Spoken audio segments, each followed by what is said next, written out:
May gabi kaninyong tanan mga igsuon sa Ginoo, hinaut pa nga kita aniya karon sa pagpatalinhog sa pulong sa Dios.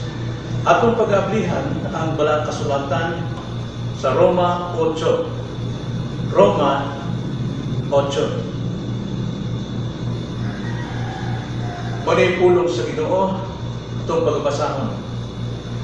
Kita nasayod nga diha sa matag usa ka kabutang ang Dios nagabuhat og maayo uban kanila nga mga nahigugma kaniya o mga tinawag sumala sa iyang katuyuan.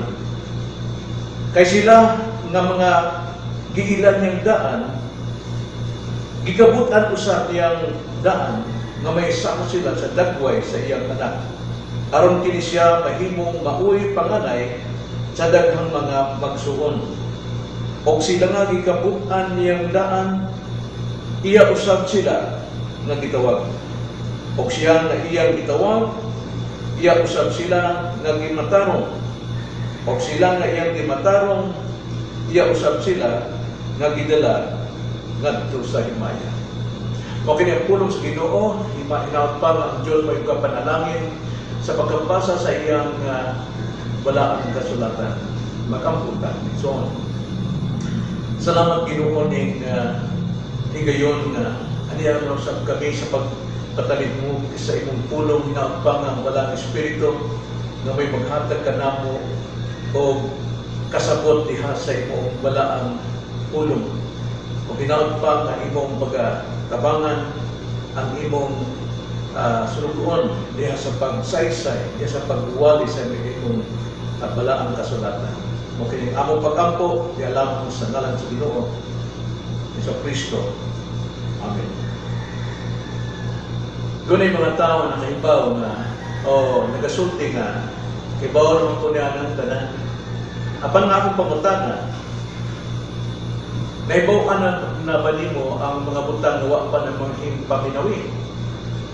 Uwa pa nimo ibaluwi? Makaingon siya na, kung saan man, pagkahibalo sa mga butang, huwag pa na may paminawi o mahibaluwi.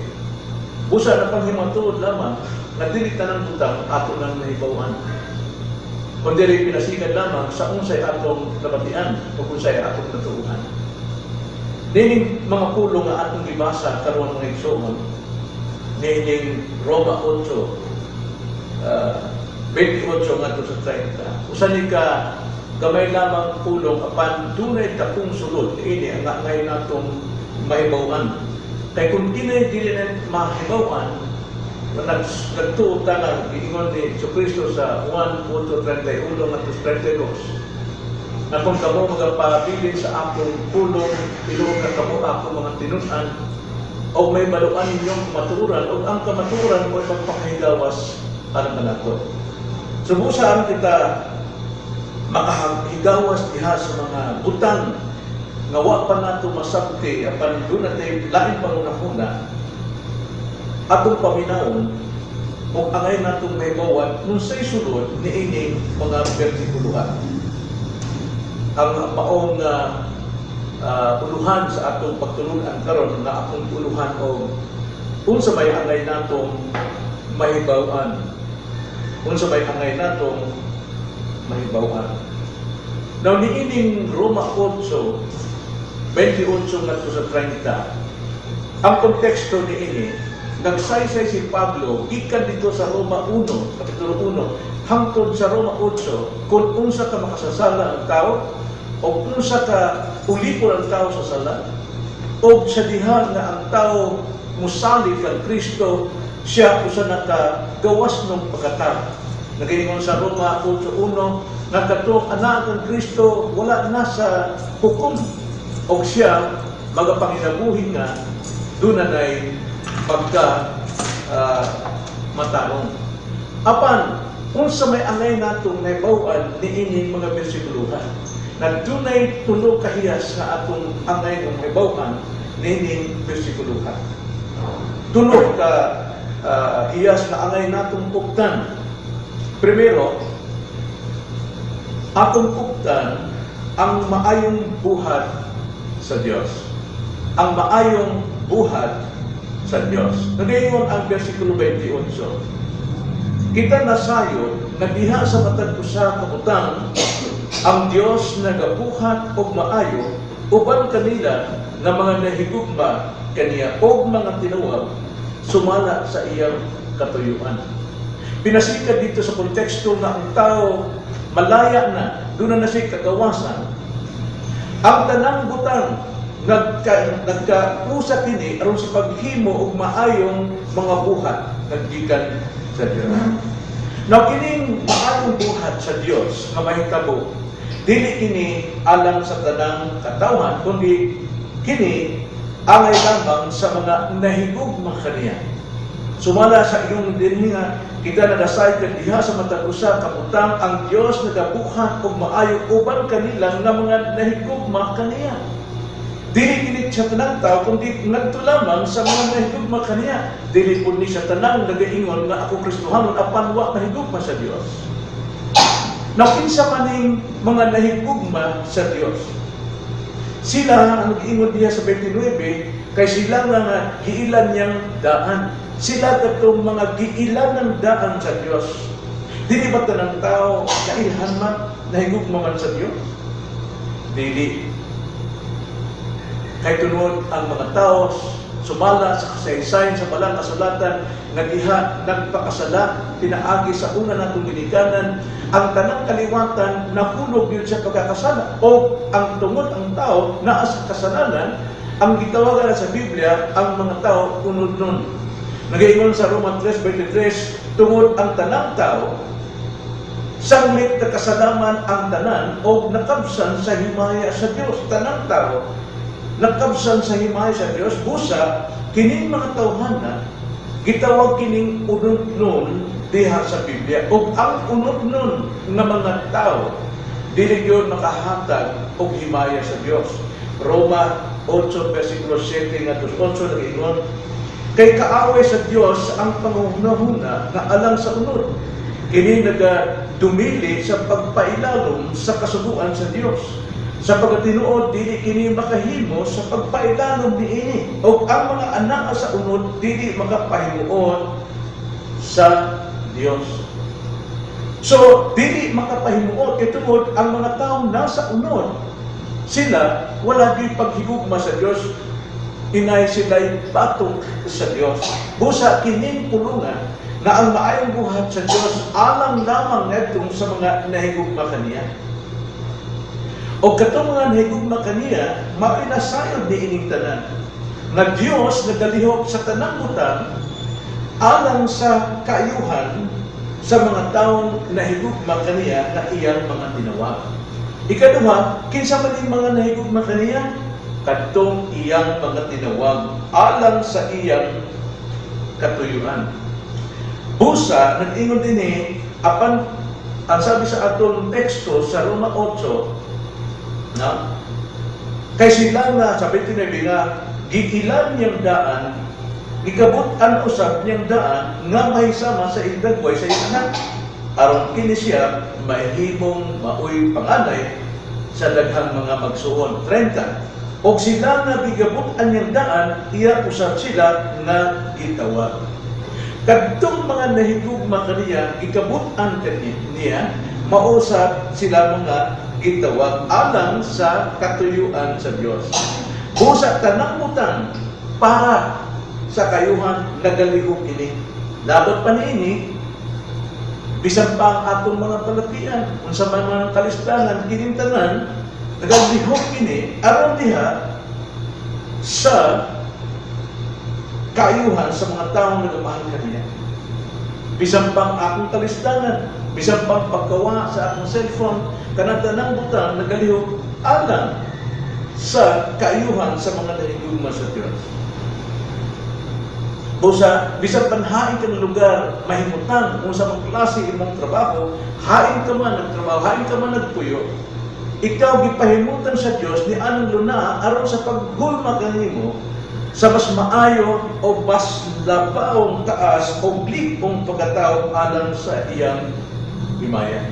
So this busa dili kita mo reklamo unsay atong kahimtang kay tungod sa atong kahimtang ikaw gibutang diha sa Ginoo aron mulabaw ka pa sa pag-uswag sa imong pagkinabuhi nga isip mga anak sa Dios.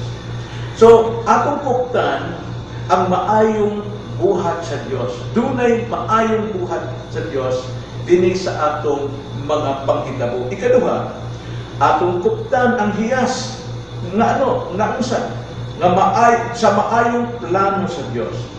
Kung dunay buhat ang Dios, doon na siya maayong plano. Tanawa sa versikulo 29. Kay sila nag-ilan niyang daan, gikabutan usab niyang daan, nga mahisama sila sa dagway sa iyang anak. Aron kini siya mahimong maoy panganay sa daghang mga magsuon.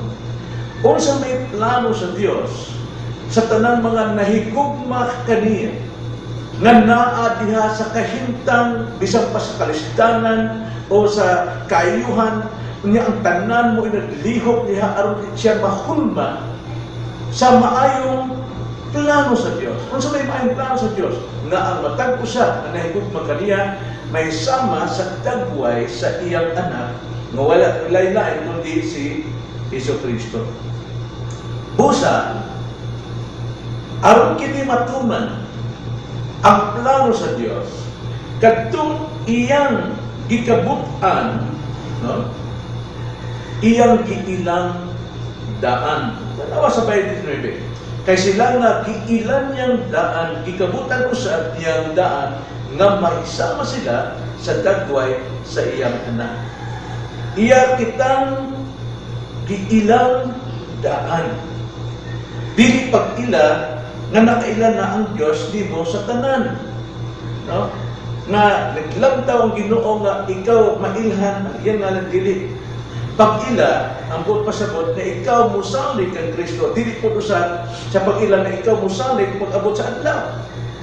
Kung dili, ang pag-ila sa Diyos, sa laing sulti, gihigugma ka ng daan sa Diyos. Gipili ka sa Diyos. Sama sa gisulti sa Genesis 4:1 katong giila na pinulungan. Wa basahon ang Genesis 4:1 bahin Adan ug Eva naingon ang tao si Adan miila kang Eva nga iyang asawa o kini nanangkon o nagkaanak kang Cain. Ang pulong diha nga giila, no? Giila ang tao giilan niya si Eva nga iyang asawa og nanampon. Usa man ang butanga giila lang nanampon na, nagnapdos na. Ang buong pasabutan na nagpahisab din nga kining si Adan og si Eva doon na sila gugma, no? Pag ila sa isig usa ka tawo nga dunay gugma aron si Eva diha nanampon. Dunay gihinganlan og duol nga relasyon, no? Himpit nga relasyon, pag-ila. So, atong masakta din nga ang Ginoo usab giila ka na karon ata man giila sa Ginoo.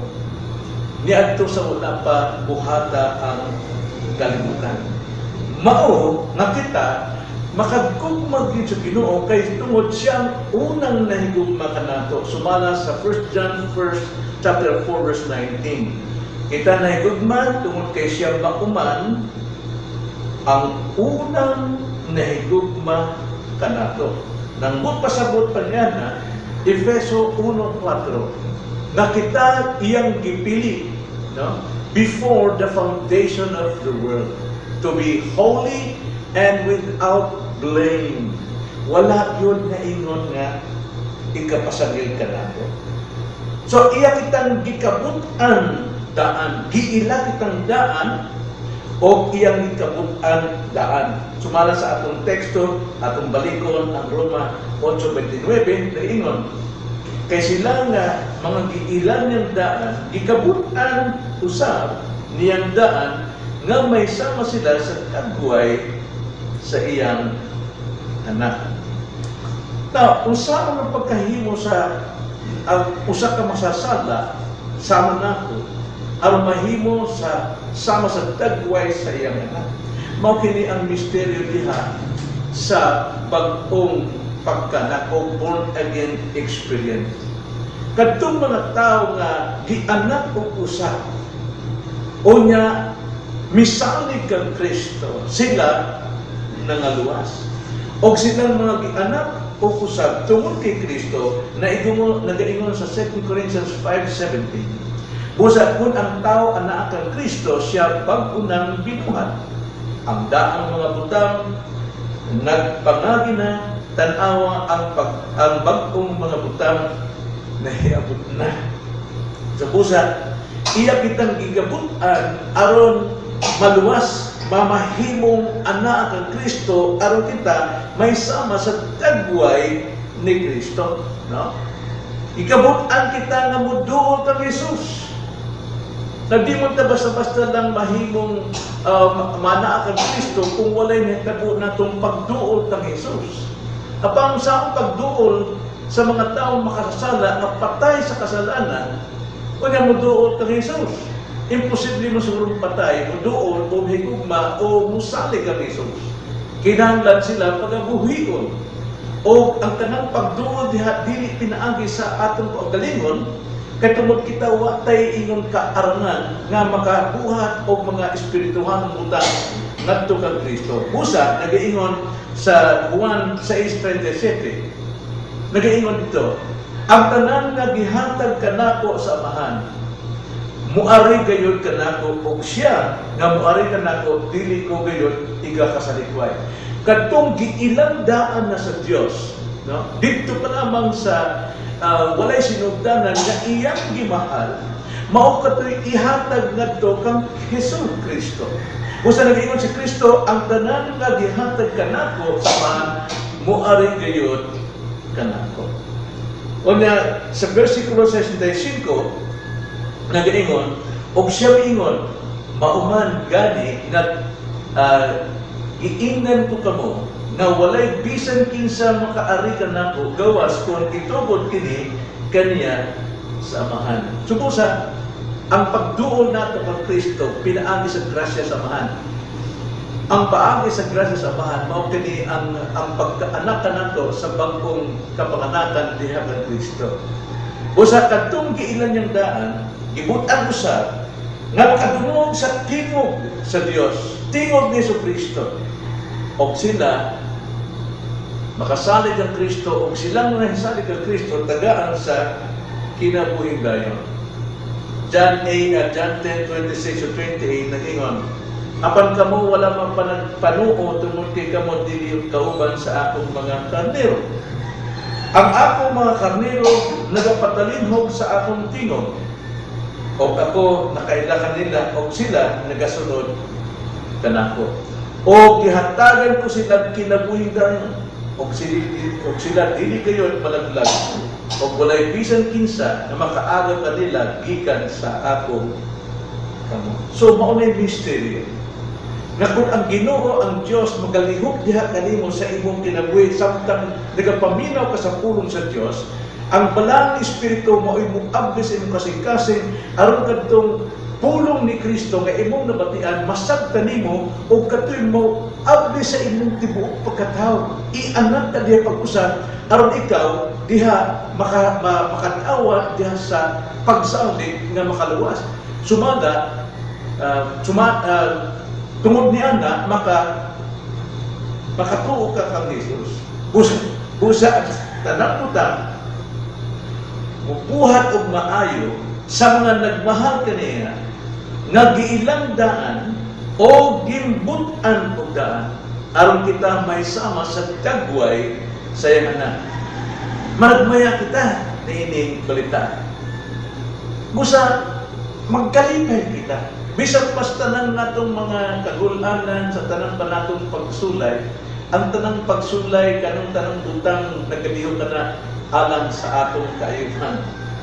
So atong kuptan primero, unsa may atong angay natin kuptan, nga angay natong mahibaluan, ang kahibalo nga angay natin kuptan, maayong buhat sa Dios. Ikaduha, ang maayong tulano sa Dios.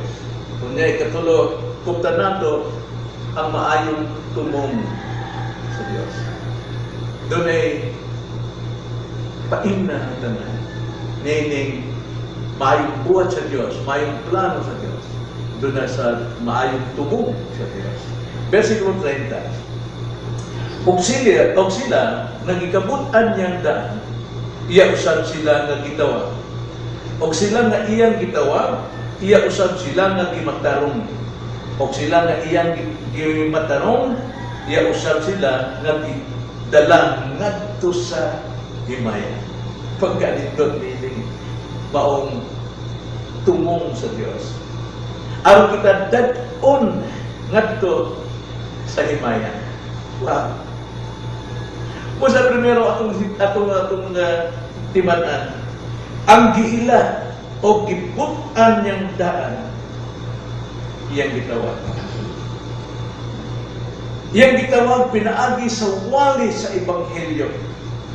Katungod ang wali sa Ebanghelyo, sumala pa ni Pablo sa Roma 1:16, mao kini ang gahom sa Dios alang sa kaluwasan kadtong magasalig pagatuon niya. O katong magapaminaw sa pulong sa Dios, siya maablihan, siya igaanak o usab, siya mabuhi o makadawat niya sa pagtuo nga arang makaluwas kaniya. Ang pagtuo nga maoy makasalig kang Kristo, na si Kristo lamang ang iyang Ginoo o manluluwas. Usa siya kapatay apan diha sa makadungog siya pinaagi sa gahom sa Dios, makadungog siya sa tingog ni Jesucristo nga giwali. 1:5-25 nag-ingon, sa pagkatinuod magaingon ako kaninyo nga ang takna nangarsing abot o karon mauna nga ang mga patay managpakabati sa tingog sa anak sa Dios o katong nagapatalinhog mabuhi kayo. Katong nagapatalinhog mabuhi kayo. Katong nagaingon sa Roma 10:17, ang pagtuo nagagikan pinaagi sa pagwali sa mayong balita sa Dios, mayong balita ni Kristo. So ang pagtuo karon nga nagdawat diya sa tawo nga gianak og usa, bao katoy mo dawat sa kaluwasan ihatag sa Dios pinaagi sa pagwali sa mayong balita. Ephesians 2:8, di ba? Nagaingon, kay tungod sa grasya kamo nangaluwas. Grasya ang kaluwasan nato. Nga naunsa ba nato? Naunsa man ta pagkaluwasan? Ingon dinhi, kamo nangaluwas pinaagi sa pagtuo. Pinaagi sa imong pagtuo daw, ang pagtuo daw kamot nga mo'y mudawat ngadto sa kaluwasan. O kini dili sa inyong kaugalingong kahimuan, kini hatag gyud sa Dios. Ang kaluwasan hatag sa Dios. Ang pagsalig o pagtuo na makadawat sa kaluwasan, hatag sa Dios. Dili tungod sa mga binuhatan aron walay bisan kinsa nga mga pagasigarbo, ang sabi sa verse 9. So ang kaluwasan, grasya sa Dios. Grasya sa Dios. Sa mga tinuwag, gimbut ang daan o sila gimatarong aron dag-on ngadto sa himaya. Himaya. Subot pasabot, dili lang gipasaylo ang atong kasalanan, gimatarong pa kita. Gimatarong pa. Ang buot pasabot, dawa ta makasa, gimatarong pa. Usaw man pagmatarong na sa Dios, di ba ang Dios og siya magpakaway pa sa mga makasalanan, di ba unfair na. Usa ka bala ang Dios niya, ilimot niya na ang tao nakasala. Dili nga ilimot. Kung dili, kanang tawhan na iyang gimatarong katungod si Kristo mao nagtabon sa iyang sala.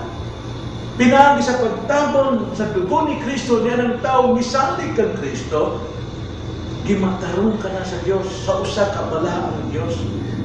Usa siya ka Dios na matarong. So, sama ba sa imong anak? Kita ang imong anak nasakpan na ngawat. Unya ang ebidensya na agyod sa iyang mga kamot, gikuptan doon niya. Unya miingon ka, way sa ang akong anak? O ang akong anak, matarong ka na. Dili kini matarong, diba? dili kini matarong. Aron kini mahitabo ang pagkamatarong, gisugo sa Dios ang iyang anak, aron kadtong iyang mga katauhan, mga gimbutan ng daan nga makasasana, iyang kamatyan, unya kadtong iyang dugo mo'y naghugas sa ilang mga kasalanan. Sumala sa balaod nga ang kasalanan, ang bayad ini mao ang kamatayon. Apan nagiingon, dahil sa gisugo sa Dios ang iyang bugtong anak, o kinsa mo katong musalig kaniya, siya dili yun malaglag, apan makadawat yun sa kinabuhing gayon. Si Kristo mo'y nagtuman sa kinatibuk-an sa kasuguan, aron siya maoy mo dawat sa tanang silot sa sala. O katong mo salig sa iyang gibuhat nga kamatayon sa krus, kato pagamatarungon sa Dios. Nagtumod si Jesus ang hintuman sa tanang ipangayo sa balaod. Busa si Jesus ang atong pagkamatarong. Nagaingon sa 2 Corinthians 5:21. Tungod kanato siya nga wala makasinati og sana, gihimo niya na sala aron diha kaniya ikaw mahimong pagkamatarong nga anaa sa Dios. Busa kadtong misalig kang Kristo, gimatarong ka na sa Amahan. Kay tungod sa dugo ni Kristo nga mooy tingtubos kaniya. So busa ang tanang nagabuhat sa maayo, ngadto kaniya nga nagmahal sa Dios, tiya silang giilang, gibutang daan, nga may sama sa tagway sa iyang anak, nga gitawag o gimatarong, aron dadton ngadto sa himaya. Mao kini ang pulong sa Dios, magampo kita. Salamat Lord nga naibaw-an namo ang angay namong baybawan isip mga Kristohanon. Kay tungod ang among pagtuo pagsalig diha lamang sa kaalam nga kami naluwas. Apan wala ni hibalo giunsa kami sa pagluwas ug unsay nagtabo sa kaluwasan na among nagawat. Usa Lord, ang giampo nga kini makahatag yung pagdayon ug himaya sa Ginoo sumala sa among naibawan karon. Na ang Dios, ikaw dunay maayong buhat, dunay maayong plano, alam sa maayong imong tumong, alam sa imong mga tao. In Jesus' name. Amen.